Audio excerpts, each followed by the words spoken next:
டேய் மச்சான், நாளைக்கு ஸ்கூலுக்கு வரையில நாளைக்கு ஒரு பெரிய போராட்டத்துக்கு ஆயத்தமாகுங்க. டீச்சர்ஸா ஸ்டூடெண்ட்ஸான்னு பார்த்தாரலாம். The next day. டேய் மச்சான், ஏதோ கேட்கணும்னு சொன்னீங்களா? கேள்றா, பேசாம நிற்கிறேன். கேட்குறேன்டா. மேம். என்னடா? ஒன்றுமில்ல மேம், ஒன்றுமில்லை, நீங்கள் வேலையை பாருங்கள். டேய், இப்போ நீ கேட்க போறியா இல்லையாடா? சரி இருடா, சொல்கிறேன்டா, இருடா. மேம், அடுத்தவர் பிடி பீரியடு. இப்போ ப்ரேயர் வேறு நடக்க போகுது. அதனால் நிறையா பிடி பீரியடு கட் ஆயிடுது மேம். கொஞ்சம் பிரின்ஸிபல்கிட்ட சொல்லி கொஞ்சம் மாற்ற முடியுமா மேம்?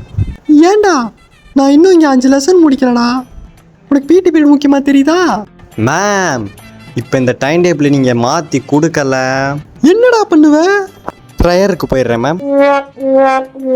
டேய் மச்சான், நாளைக்கு ஸ்கூலுக்கு வரையில நாளைக்கு ஒரு பெரிய போராட்டத்துக்கு ஆயத்தமாகுங்க. ஐயா, ஃபோன்லாம் நல்லா தாண்டா பேசுகிறீங்க, நேரில் ஏன்டா இப்படி பயப்படுறீங்க?